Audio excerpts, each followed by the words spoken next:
question 9 here states which figure shows a line of reflectional symmetry for the letter T.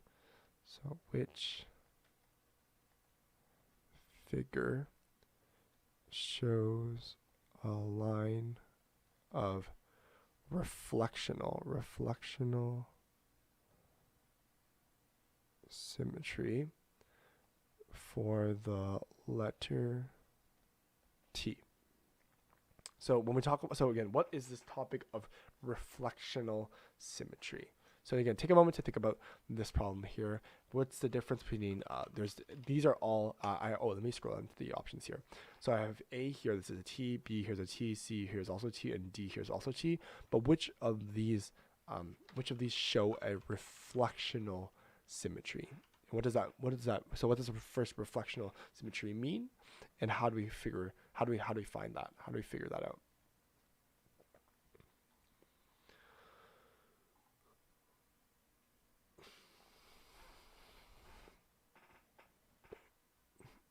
So let's look at A here. So A here, I have a line down the middle, so it splits it up to these two parts, right? It splits the line splits it up to. Let me try if I can draw this out properly. So this is for A. It splits it up to kind of this thing here.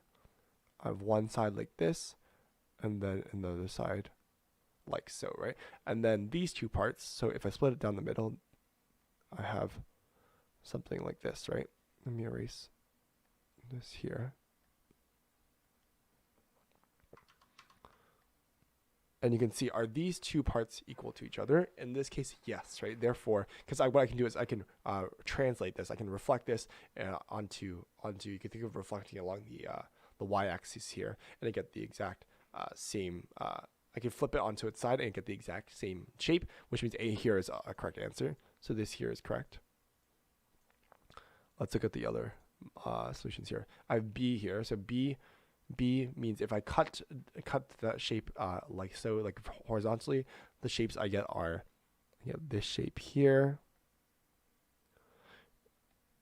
one here, and then I get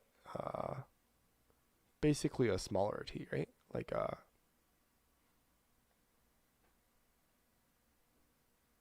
I basically get a smaller T here. And again, if I compare these two shapes, they're not symmetrical. There's nothing I can do to these two parts to make it equal to each other, which means option B here is wrong.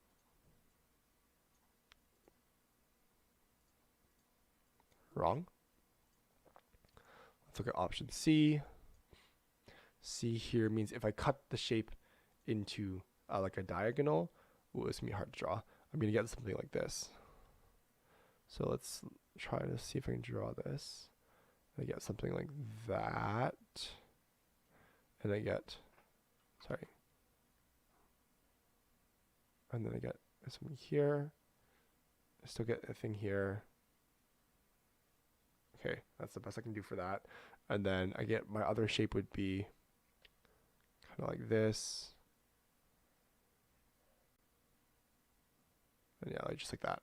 Again, these two shapes are definitely not the same, right? Like they're definitely not the same. I have this this part here is not reflected. Does not contain it on the second part.